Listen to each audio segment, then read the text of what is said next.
Hey everybody, it's Mike and welcome to Chip Damage, and today we're talking Sega Dreamcast.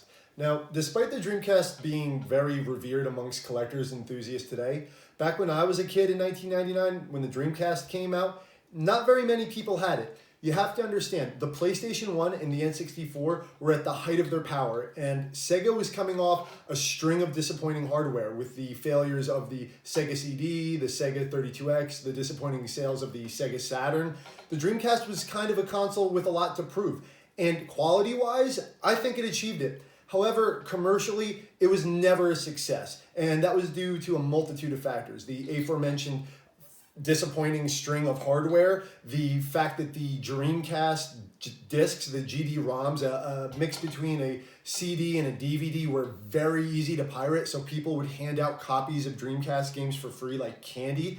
And of course, the monolithic PS2 launching only 6 months after the Dreamcast launch in the US. All of these contributed to the console being a commercial flop, selling under 10 million copies, but that had nothing to do with the quality of the games. And that's kind of what I want to talk to you about today. The Dreamcast had a very short lifespan. It originally launched in Japan in November of 1998 and the US on the infamous day 9/9/99 a year later. And due to the factors I mentioned, it actually ended production in 2001. It had less than 2 active years of manufacturing in the US, under 2 years. But in that amount of time, the Dreamcast had a huge variety of quality titles, a lot of unique titles too that are still exclusive to the Dreamcast. And I want to go through some of those games today, some of the more rare, valuable, and generally weirder games in my collection. So let's jump into it. But actually, before that, I just want to make one personal note. When I was a kid, when I was 10, when I first encountered the Sega Dreamcast, it was at a family member's house. I was at a holiday party, and I played the demo for Sonic Adventure. And when I got to that well-known, famous part where Sonic's running down the dock from the killer whale chasing him, a tear came to my eye. I honestly thought, like, that's it. That's the pinnacle. Games aren't going to get any better looking than that. And while they may have never gotten any better than that in some ways, that's such a crazy thought to think. That's what I thought the pinnacle of gaming was. So anyway, let's jump into some of the games, shall we? So we're going to start with a infamous game on the Dreamcast, one of the much more collectible games, and that would be the survival horror title Illbleed. This is a hard game to talk about. This game is in the category of it's so bad it's good. This was made by a developer known as Crazy Games, and that's kind of a good descriptor of what this is. So, Illbleed is an homage to B horror movies, like the type of movies you see on the Sci-Fi Channel, like Sharknado, but way before Sharknado did it. It's about a girl who's invited to a haunted amusement park, and she must survive while trying to save her friends who have been lost in the amusement park. There's like 6 or 7 endings. The game involves you like not being able to see your enemies, but being able to like feel them through the rumbles of the game if you have the rumble pack, or like sensing the pulse of the enemies. It's bizarre, it's weird. The voice acting is beyond belief. Like, it is very obvious that they had a lot of fun or very low budget or a combination of the both when casting this game. This is something that is definitely remaining on the Dreamcast as an exclusive. Don't expect a re-release of this. But for survival horror fans and a fan of odd games, this is definitely worth checking out. However, it is one of the most sought-after games on the Dreamcast.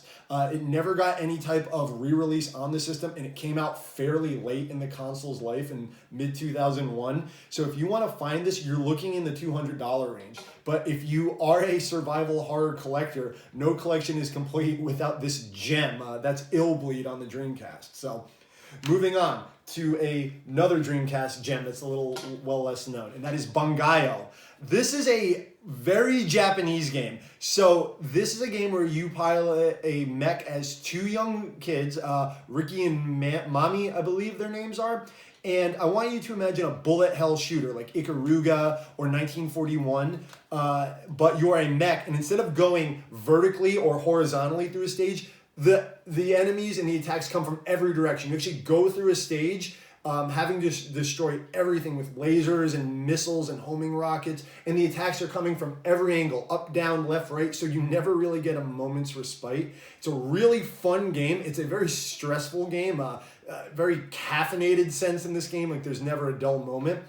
This is a pretty sought after title. You're looking at over $100 for this. There was a pseudo spin-off sequel on the DS, but it's not quite the same as a handheld game. This is a very Japanese, very Dreamcast game that I do suggest that you take a look at. A little hard to find, but it is a Dreamcast gem. All right, moving on to another game involving a lot of shooting is Canon Spike. Canon Spike I mentioned on another video that I've done about Capcom gems on the Dreamcast, but it's worth going over again. This is a game starring Cammy from Street Fighter, as well as a slew of other Capcom characters such as Charlie and a very beefed up Arthur from Ghosts and Goblins wearing a giant suit of armor. It is essentially a twin stick shooter mixed with a beat 'em up. This was a budget title. This game launched at somewhere between $20 to $40, had no marketing. It was kind of an odd thing that the Capcom just kind of dropped on the Dreamcast. They did that a lot. And now this game may be the most valuable Dreamcast game in North America. You're looking at $250. It's only rivaled by one other title that we'll talk about later in value. It's a fun game. You can beat this in about an hour. However, it is fun to unlock characters and go through. It is multiplayer. You can go through with a buddy and just you shoot in every direction and you move from one stage, one screen of a stage to the next. Think of like a beat 'em up, like Final Fight, but a shooter, a 3D shooter. Fun game. The price makes this one a little hard to approach, but if you have the extra money, you're a Capcom collector, there's nothing else like this, and as far as I know, there is no re-release of this or ever will be. However, a fun note, in Street Fighter V, you can actually unlock Cammy's Canon Spike costume, so someone at Capcom remembers this game, which is kind of nice to know. All right, moving on to a sequel to a game that many people know, and that is Crazy Taxi 2. Now, most people know Crazy Taxi as the arcade hit and as a Dreamcast launch title. Everyone can hear the music, that Offspring song, that yeah, yeah, yeah, yeah song in their head. But a lot of people haven't played this second one, and I actually prefer this version a lot. This game was exclusive to the Dreamcast. The original game was ported to the PlayStation 2 and the GameCube. This one never was. This stayed on the Dreamcast as far as home console ports go. And the main differences are instead of taking place in California, this takes place in New York City. And the main mechanic added is the ability to have your car hop or jump at your command. So you can just be rolling down the road, and if someone's in your way, you can just hit the Y button and jump over them. And it adds a lot. I'm also an East Coast kind of guy. I like the New York setting. It's a bit more cramped. It's a little less hilly, but it's more chaotic, and I enjoy that. And of course, it has more songs from Offspring, which will just get stuck in your head for hours. This was eventually re-released in a Crazy Taxi bundle on the PSP along with the first game, but all the music was stripped out. A lot of the licensed products that you would see in the original game were also taken out. It loses a lot of the charm. You're not going to see like FAO Schwartz in the PSP version. So if you want the good version of Crazy Taxi 2, which I believe is the best Crazy Taxi game overall, you have to get it on the Dreamcast. So Crazy Taxi 2. All right. Moving on to some robot action, we are looking at Cyber Troopers Virtua On, and I always have trouble with its subtitle, Ontario Tangram. Still don't know what that means. So this is a sequel to a cult Sega Saturn game, and like with that game, this game is essentially Gundam, but in an arena. Imagine a very colorful anime-esque robot running around in an arena trying to destroy another robot with punches, kicks, laser swords, jetpacks. It's really fun to have a buddy, and just it's a chaotic, almost Power Stone-y level of combat, but with robots, so that makes it great. And as a odd side note, this game was produced by Activision back in the day. Can you imagine Activision today producing a Japanese mech game? How the times have changed. This game was eventually re-released on the Xbox 360, which is a miracle. It did have a cult following, but I did not know it would be popular enough to get an HD re-release. So if you can't pick up the Dreamcast version, which can set you back a little bit, it's under $100, but it's, you know, that's still quite the pretty penny. You can pick this one up on the Xbox 360 arcade. So Virtua On, Ontario Tangram. I gotta look up what that means someday. Okay, moving on to another combat-based game. We are looking at the first release of Mortal Kombat Gold. You're going to see why I said first release in a second. So, initially, what this game is an enhanced version of Mortal Kombat 4, which released on the PlayStation 1 and N64, but the Dreamcast got an upgraded port. It added 5 characters, added Melina, Baraka, Kung Lao, Kitana and one or two other secret characters. And you would think that would be great. However, this game was very buggy on launch. Yeah, for an older game, it was unusually buggy for a Dreamcast game. It was a launch game, so you can cut them a little bit of slack, but there were some really interesting bugs in this game. Like, your characters would just, like, their proportions and their body would just flip backwards, so you look like you're moonwalking towards your enemy. So what they did was, a few years later, they re-released this game kind of on the sly, kind of didn't announce it, but there are two versions of this game. There's the original launch version that you see here, just this gold case here, and it that pinkish disc. So the re-release has a sticker kind of on the box that will say hot new, and the disc will be a deeper shade of red. That means you purchased the updated version that removed a lot of those glitches. I had to do some digging to figure that out, but yeah, there are two versions of Mortal Kombat Gold, which is a curio that I think is worth mentioning, because Mortal Kombat is one of the biggest fighting game franchises in gaming in period. And this is kind of an overlooked title, so it's worth checking out. Mortal Kombat 4 does have some charm to it, believe it or not. It is kind of a funny game. But if you're going to get it, make sure you get that hot new sticker on the box when you go to pick up Mortal Kombat Gold. Okay, moving on to a game that is both famous and infamous on the Dreamcast. We are looking at Shenmue.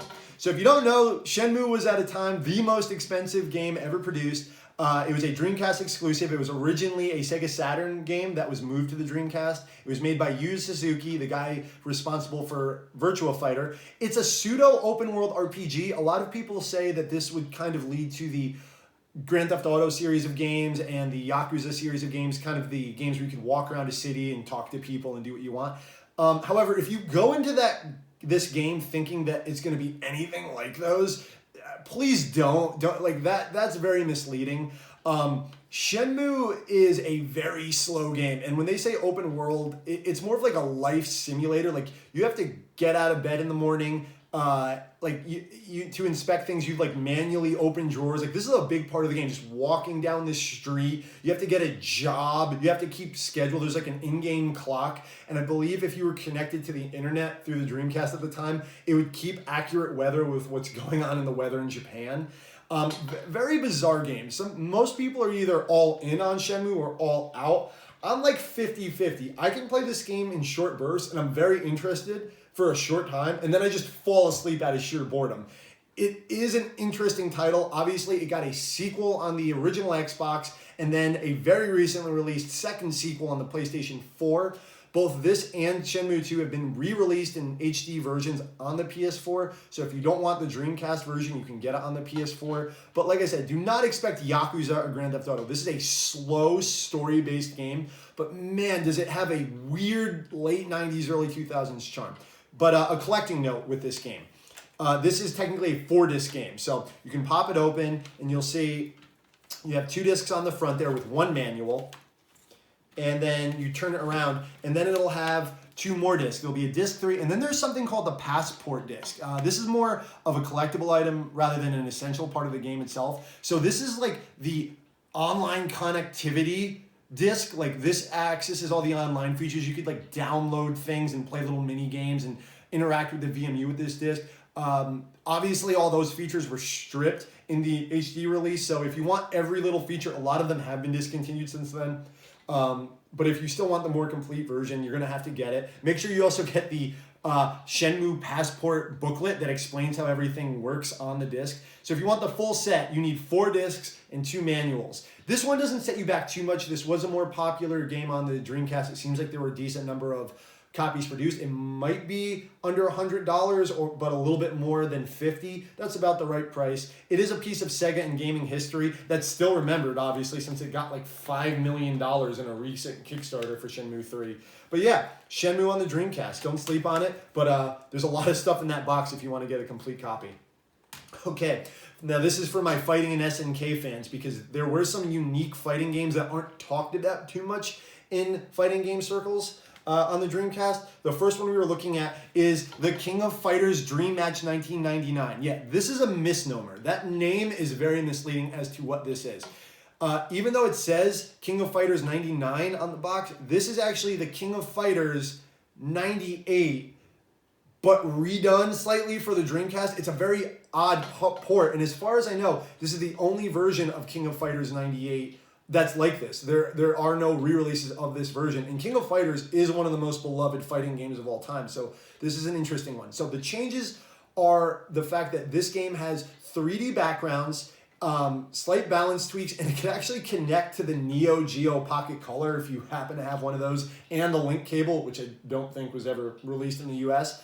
And you can unlock certain features. But yeah, this game has a different look than your traditional King of Fighters 98 and Ultimate Match 98. There's also some features brought in from later games. It's kind of a hodgepodge of the late Orochi saga of games.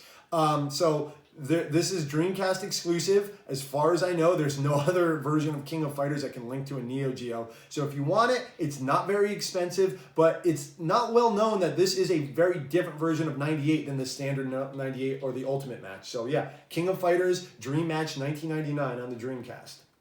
Sticking with SNK and King of Fighters, we are looking at King of Fighters Evolution, another very weird release for SNK on the Dreamcast. Evolution is the King of Fighters 1999 with features included from King of Fighters 2000, the fourth striker character. Think of a quick guest character you can call in to do a hit, kind of like Marvel vs. Capcom 1, with 3D backgrounds. Yet again, this is the only way you can play this exact version of King of Fighters 99, which isn't exactly the most revered title in the King of Fighters series, but King of Fighters itself is very famous, and this is a version of one of their games that isn't spoken about much. This game did not sell well. This one is going up in value a little bit, maybe because it was a slightly later release, but you're not looking to spend more than $50 on this. King of Fighters Evolution, it's 99 plus. That's the best way to think of it. 99 mixed with 2000, a homunculus of a game, but a good fighting game nonetheless. So King of Fighters Evolution. Okay, now we're going on to a game that many associate and remember about the Dreamcast, but I just want to talk about it a little bit because I love this game, and that is Jet Grind Radio. Yeah, this is the roller skating, graffiti spraying, stick it to the man game with a great soundtrack that the Dreamcast was well known for. So there was a sequel to this game released on the original Xbox called Jet Set Radio Future, and then this game itself was re-released on the 360 and PS3, and I believe the Vita as well, as Jet Set Radio, which is its original title in Japan, Jet Set Radio. However, I never liked the sound of that as much. Call me a stupid American, but I like the sound of Jet Grind Radio. It kind of, grinding, you can grind rails in this game. It kind of fits. It just rolls off the tongue. This version is actually going up in value. The HD version I have no complaints with. In fact, I believe you can switch the soundtrack to different regions in that game. Like there was a different soundtrack for Japan, Europe, and North America for this game, and you get them all in the HD version. However, there's always a charm to playing things on the original hardware and with the better name. I just want to point that I've always liked the name Jet Grind Radio more. So yeah. This can run you about $50 to $70, but it's worth picking up. It is a piece of gaming history. I really wish Sega would return to this. They're not. They're just not going to do any more Jet Grind Radio or Jet Set radios. So eat up as many copies of this as you can. Get it. It is unique, and I miss games like this. So Jet Grind Radio on the Dreamcast. Okay, so this next one's for my anime buddies out there. This is the Sword of the Berserk Guts Rage. Yeah, sorry for me laughing there. This was a Berserk game based on the popular manga and anime, released well before Berserk had taken off in popularity. The original anime, the original 2D anime, was already out at the time, but it had just barely reached US shores, so I didn't know what this game was based on. I thought this was a unique game at the time. Berserk was nowhere near the level of popularity it is now, so it was very odd that we got a translation of this brought over to the United States. So it wasn't even known as Berserk. It's Sword of the Berserk. They didn't even brand it right. So this is a decent game. It's definitely more for Berserk fans as an interesting piece of history. Think of like an early Musou game, but I mean like really early, like a Dynasty Warriors game. You basically run around in a filler arc as Guts, the famous black swordsman from Berserk, and just fight enemies. I believe the main enemy in this game, if my memory serves, the main enemy in this game is called Balzac. That's with a Z. I'm not making that up. And you fight in open arenas, and one of the gimmicks of this game is that, Guts' sword is really big, so if you're fighting indoors, you clang up against walls. Like, you need to, like, get to an open area to really swing that thing around. And while that must have sounded really novel back when this game came out, it actually makes it incredibly frustrating to play. But hey, this isn't getting a re-release. Trust me, even with Berserk's popularity, this game is very much forgotten. There have been better Berserk games made since then. However, it is a Dreamcast exclusive. It is a good get for any anime fan. So yeah, the Sword of the Berserk, Guts' Rage on the Dreamcast. You're not getting this anywhere else. Okay.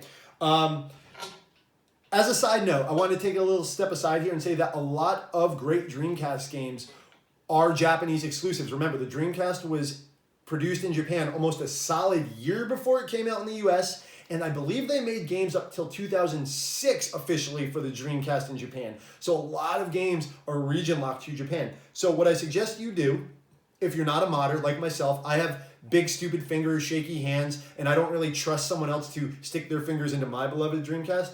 You can get one of these, a DCIE. Basically, you can find these online. You can find these everywhere. These are import enablers. Pretty much you pop the disc in your Dreamcast, then you open the disc tray without turning the system off, and then you can put in any Japanese game you want, and it just works. It's a really simple way to play imported Dreamcast games. A good example of, I got this game I got this disc almost exclusively to play Capcom vs. SNK 2, which is a Japanese exclusive for the Dreamcast, and it worked fantastically. These are easy to find. It's so much easier and safer than popping open your Dreamcast and messing around with the screws in the interior. So yeah, the import enabler, you can find discs like these. Please do. There's so many great Japanese Dreamcast exclusives, and I'm going to talk about some of those in another video. But enough with the interlude. Let's continue moving forward. We're going to talk about one of my favorite Dreamcast games. I've mentioned this in our Capcom video before, but I just want to talk about it one more time, and that is Project Justice, also known as Rival Schools 2. Now, the fact that this game has not been re-released or ported to anything else is a crying shame. I'm glad I have it on the Dreamcast, but this game easily goes for $200. This is a sought-after game, and it's easy to see why. Rival Schools was a cult hit connected to the Street Fighter universe on the PlayStation 1, and the sequel came out on the Dreamcast very late in the Dreamcast lifespan. There were not a ton of copies of this produced. There was no greatest hits version. And there are a lot of enhancements over the original Rival Schools. This is a 3-on-3 fighting game as opposed to the tag 2-partner system in Rival Schools 1. It looks better, it plays better, the music's fantastic. Just about every character returned from the prior game except for Sakura, sadly, but they made up for that with tons of extra characters that were not in the original, especially Nagare, the swimmer, the kid from the swim team. If you know, you know. That character alone is worth getting this game for. So yeah, there is no other way to play this except for on the Dreamcast. It is way too expensive. However, if you get this and you are a fighting game fan, you will not be disappointed. This game leaks style and charm, and that's one of the most important things for me when buying games, especially fighting games, is memorable characters and fantastic music and stages, and you're going to get that with this. Project Justice, a great Dreamcast exclusive, way too expensive, but man, am I hoping for a re-release. And if you do get this, hit me up. Maybe we'll play some matches. Project Justice. Okay, as I mentioned before, Canon Spike is contending with this next title as one of the most expensive games, or the most expensive game on the Dreamcast. This one I just can't figure out. And that game is Giga-Wing 2. Yet again, I quickly mentioned this game on my Capcom Dreamcast video. This is a Capcom-produced shoot-'em-up, almost indistinguishable from Giga-Wing 1.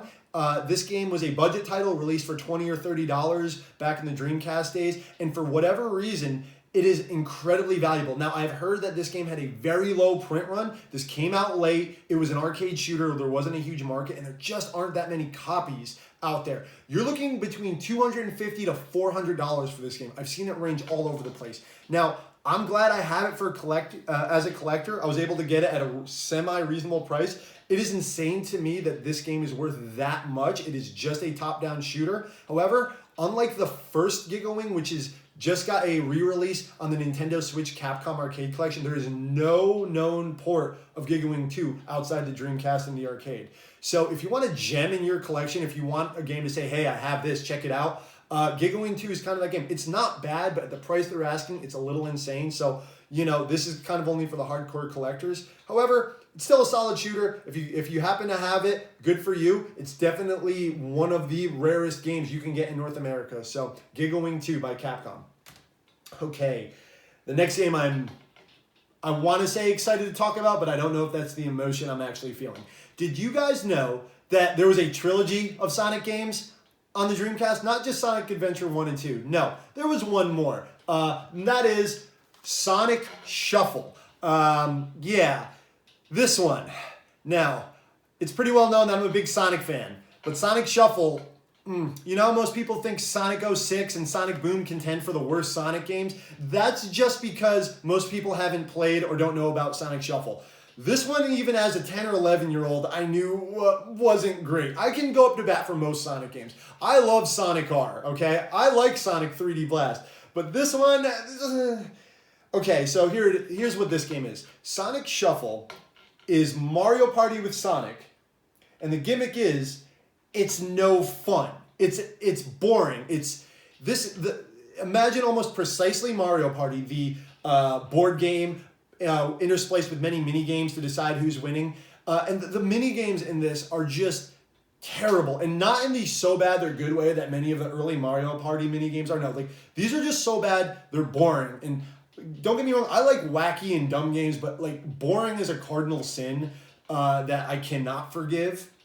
The most memorable thing about this game for me are two things. It's how weird the mouth flaps look when the characters speak, and the loading screens. 90% of my memories of this game are just loading screens, because some of them are up to a minute between each mini game, and you play a lot of mini games in this. Literally every turn you can play a mini game, and then you have to watch a black screen with the Sonic Shuffle logo in it for a minute. There's a full story to this game, and it's Sonic and his friends enter the dream world, and they have to help these two dream fairies, Lumina and Lumina, fight this character Void. There's a Nights into the Dreams feel to the whole thing, because it does take place in the dream. There's a fully fleshed out story to this boring party game. And let me tell you, I know that Sonic the Fighter's gotten a HD re-release with leaderboards and online multiplayer. I can't see this one getting it. This is going to remain a Dreamcast exclusive. So, despite everything I just said about this game, should you have it if you're interested in the Dreamcast or a Sonic fan? Yes, because it is such an interesting title. You're not getting this anywhere else. It's fun to talk about Sonic Shuffle, that's for sure, and it's a funny thing to have on your shelf. And if I had one nice thing to say about it, the color palette's nice. It has a cel-shaded Sonic Adventure look, so, that's kind of good. But yeah, Sonic Shuffle, you're not going to have to pay a lot for this. Not highly sought after, but if you're a Sonic fan, a Dreamcast fan, or a fan of interesting games at the very least, pick it up. You're not going to break the bank on this one. Sonic Shuffle, the middle game in the Sonic Adventure trilogy on Dreamcast. Okay. Sticking with weird games is one that I just can't wait to show on camera, and I'm sure I'm going to get flagged for the language. But hey, remember, it's just the name of the game, and get your minds out of the gutter. And that is Seaman. Yeah, this is an infamous title on the Dreamcast. Yeah, that's Seaman. Don't panic. So what you're seeing here is a Japanese import of Seaman. There is an English release. I opted for the game itself to be English. I have the American release for this. However, I wanted the Japanese version of the hardware because it is the only version I could find, and please forgive me while I try to remove this. It is the only version, well, I'll just show you. This is the only version of the game I could find with a microphone that didn't have home smoker, yellow tinge on it. It came, if you can see through the plastic, a microphone. It was the only clean version I could find. I do not buy used microphones, or at least ones that look heavily used, especially from smokers' homes where they kind of turn yellow. I kind of wanted a clean version. So let's explain what Seaman is. I'm just going to keep that up and towards the camera so you don't panic. Seaman is a game where you raise a goldfish with a human face voiced by Leonard Nimoy. Spock from the original Star Trek. Yeah, do I need to elaborate more? Doesn't that sound like fun? Yeah, so you basically have a digital talking goldfish with a creepy human face that asks you personal data through that microphone that's included. It'll ask you, how old are you? Or how are you feeling? And sometimes it's real snarky and asks overly personal questions, and if you get snippy with it, it responds in turn. It was an interesting idea. It was definitely something that only the Dreamcast would do with its experimental games. There's nothing else like it. This is, of course, around the time of the Tamagotchi craze, but this was a step up because those weren't voiced by Leonard Nimoy, you know, Spock.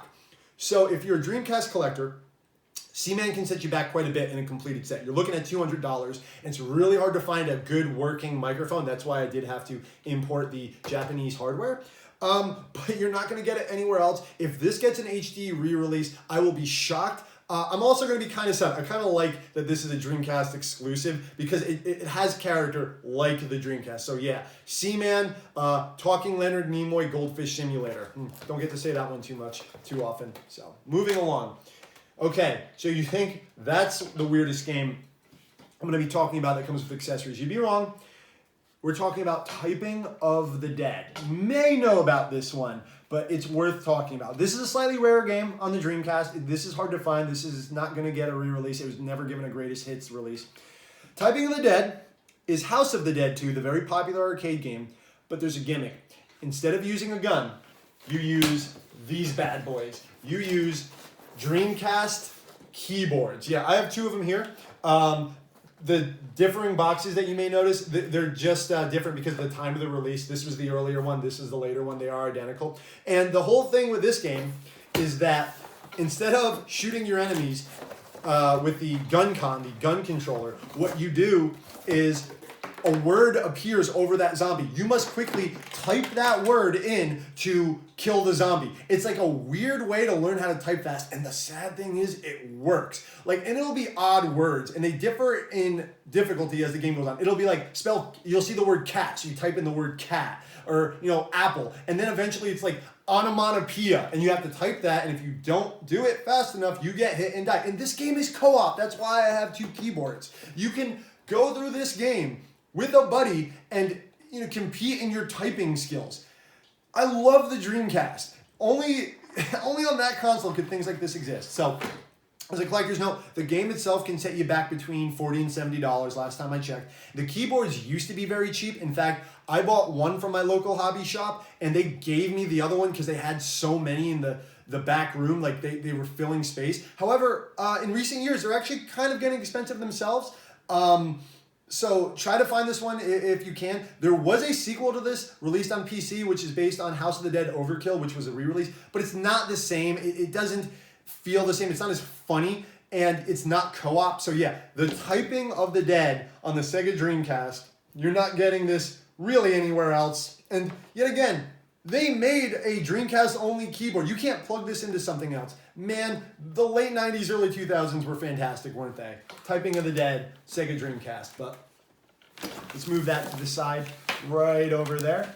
And yet again, if you think that's the weirdest game I have to show today, you may be right, but there's one that competes with it. And that is Sonic Team's legendary Samba de Amigo. Now, this game got a re-release on the Wii a few years later. Not as good. The Dreamcast version is the way to go. It is a bit more precise. And what do I mean by precise? I mean the controllers are more precise. So how do you control this game? How does this precision come into play? Well, you need to accurately play this game to go out and find the official, I have an import here, but it's region free. You can use it anywhere.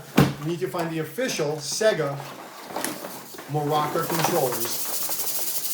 Yeah, Samba de Amigo is a rhythm game that has licensed music and recreations of music, covers, and its own original music, where you use maraca controllers and like a DDR dance pad that these are connected to, a soft pad, and you have to match the motions. It has like 6 spots on the screen, so you have to do the maraca motions accurately. And it's a ton of fun when it works right. It's a little finicky, especially with newer televisions. The distance you have to be from the TV can be a little suspect. And it asks very specific questions when setting up. Are you 3 different heights? It's 4'10", 5'5", or are you over 6'3"? And regardless of what your height is, you may have to change that back and forth to get it to work accurately. I mean, this is pre-Wii motion controls.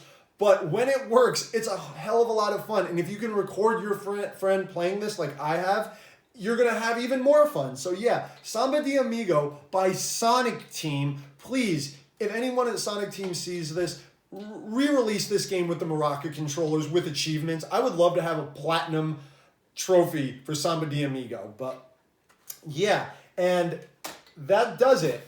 That's going to conclude our talk today on the Sega Dreamcast. So thank you for joining me on this. Now, I covered what I could here today, but I want to continue to make videos where I dive into the pool of weird for the Dreamcast because it is deep.